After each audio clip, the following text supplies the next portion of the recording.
We have to build a set this time. That's good. Everybody. Hello. Chris, it's great to see you back. Thank Obviously, you. tonight there was a bit of a reveal for you being back. Thank you. How are you feeling? I'm beat up, but I mean, I'm ready to wrestle again. This isn't ballet, despite our good dancing abilities. But it's time for me. It's time for me to get back in the ring. These guys have carried the load, and as a result, they're World Tag Team Champions, and they deserve it. But I don't want to be on the sidelines anymore. I can't wait. I'm basically coming in against doctor's orders, but I'm ready to wrestle, and I'm ready to wrestle Pentagon, and that's my goal. I'm gonna get vengeance. I'm gonna get my revenge. He tried to put me out, and I'm gonna do it at very least put him out of the ring. Let's see how far I can go.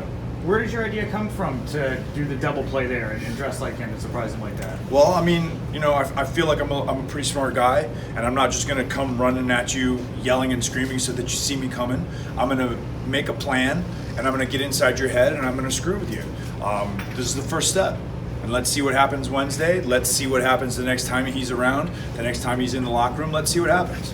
I mean, they call me the fallen angel for a reason. I used to be a pretty good guy, and I'm not really anymore. And I'll show him how bad I can get. Will there be a Freebird Rule with the titles, with the three of you? As long as the Freebirds don't wrestle here, I don't think so. Yeah, no. These guys earned the belts. Their names are on the belts. I'll get my own belt. I'll get my own belt when the time's right. Chris Jericho said he and Sammy Guevara are going to challenge for the titles on Wednesday. Is there any truth to that? Bring it the hell on. I don't know. Did he say it to you? Yeah. Well, then it sounds like he was being honest. Yeah, I don't think he's lying. Does he look like running shoes? Yeah, let's do this. We're fighting champions. Yeah. And if the AEW World Champion wants a shot at the belts, we're happy. When we say we're fighting champions, we mean we will fight anybody on the roster that wants a shot at these belts. We proved it tonight. We beat two of the best, most dynamic tag teams on the planet tonight. Do you think they deserve it with the power rankings, though? No, but Doesn't matter. Chris Jericho's the world champion. He's Yeah. he's a legend. He's a surefire Hall of Famer. So if he asks for a title shot, I mean, he himself kind of deserves it. So yeah, like I said, we're not running from anybody. Anybody wants a shot? And listen, the last 6 weeks have seen the inner circle pretty much run roughshod. So I mean, why wouldn't you give them an opportunity? Let's be the first guys that knock their dicks in the dirt. I'm fine with that. I know they can do it. Certainly not going to say no to Chris Jericho.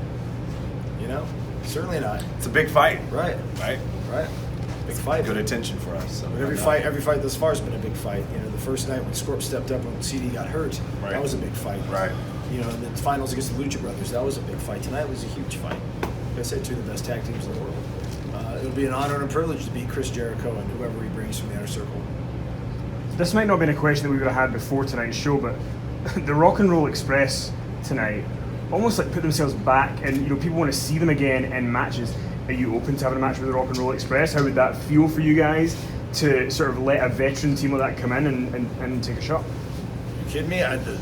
Those two gentlemen, those are guys that I grew up watching, and maybe this generation isn't as familiar with them. They know them as legends. They didn't know them in their prime, like I did when I was a kid.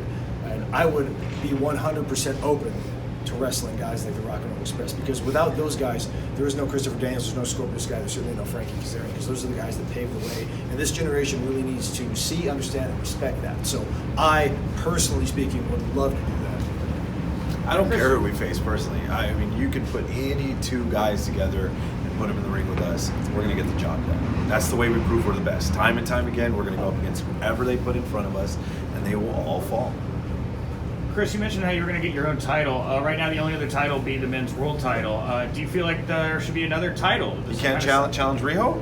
I could challenge Rio. I was going to say like other We men's are all inclusive. title. Yeah, was right now the world title. Hell of a match. Would you be interested in a secondary title, or are you only having your eyes set on the world title right now? Well, I mean, if AEW decided that there was room for a secondary title in the company, I would certainly have no problem competing for that title. But at the same time, I've been world champion one time in my life, and it felt great. And I would love the opportunity to wrestle someone like Chris Jericho, someone who I've looked up to in my career for more than 20 years, to get the opportunity to wrestle him and maybe beat him for the world championship.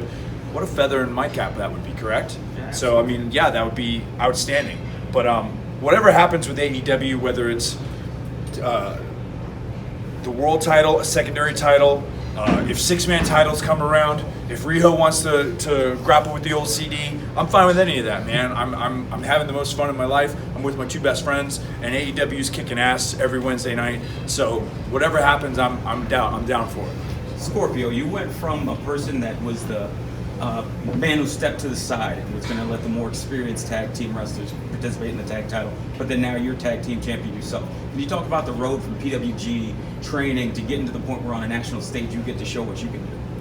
Good question. Man, it's obviously been a long road. I made a joke a week or so ago, I'm like a 17-year overnight sensation, you know, and it's taken a lot of mistakes and falling on my face and things that were sometimes out of my control, wrong timing, wrong place, bad luck, just, you know, and sometimes just not being good enough. And I think it's definitely a testament to not giving up in your will. And I always talk about it, you know, they talk about the light at the end of the tunnel, you know, this figurative light that's out there, and it's easy to keep walking through that tunnel when you see the light, when you know there's a light there. What's hard is continuing to walk through that tunnel and not knowing if you're ever going to see that light, and having people tell you there's no light out there for you, and then you keep walking, you say thank you, I'm going to keep going. That's what's difficult. And if anybody can look at my story, I think they can use that as motivation to do whatever they want to do. Just off the back of that, you know, when you stepped in and teamed with Kazarian on Dynamite and the crowd were so behind you, was there sort of vindication to you, like, because the crowd, it almost felt like it was a 17 overnight sensation that night where everybody was behind you. Was there vindication for you in that moment of going, all the hard work, all the stuff I've overcome, they're reacting to me in a way that I hope that they would? Yeah, I mean, it was definitely a great feeling, but at the same time, I knew there was still a mountain to climb. The match wasn't done yet. I knew we had, after winning that one, we had 2 more matches after that. But it definitely felt good. And again, I always compare myself to James J. Braddock, Cinderella Man. And for those that don't know his story, is he was essentially out of the boxing business. This is a boxer from the Great Depression era. He was out of the boxing business. They took his license and they called him up on 2 days' notice because they needed somebody to knock out. And so he had to step in last minute, and he won his fight. And then he won another fight, and he won another fight, and then he became the world champion. So, yeah, it felt great, and it proved that I'm the Cinderella Man of pro wrestling.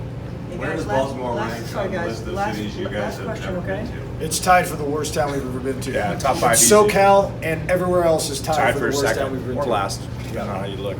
However, I do like their moves. That's right. So. Scorpio, I wanted to ask you real quick. A lot has been made about the diversity in AEW. You are the first African American champion in AEW history. What does that mean to you? He's also the youngest, tallest, shortest, heaviest, and lightest African American tag team champion.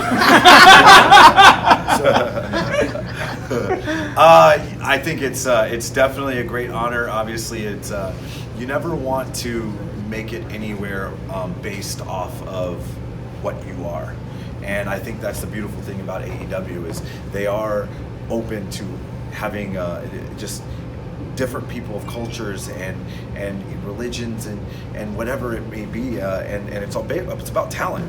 Right here, it's about talent. You got to be able to get it done in the ring and be a performer. And the fact that I was able to step up to the plate and get here and represent the culture, it's amazing. Thank you so much, guys. Thank you Thank very you. much. Thank you guys. You're- Thank you guys. Thank you. Thank you.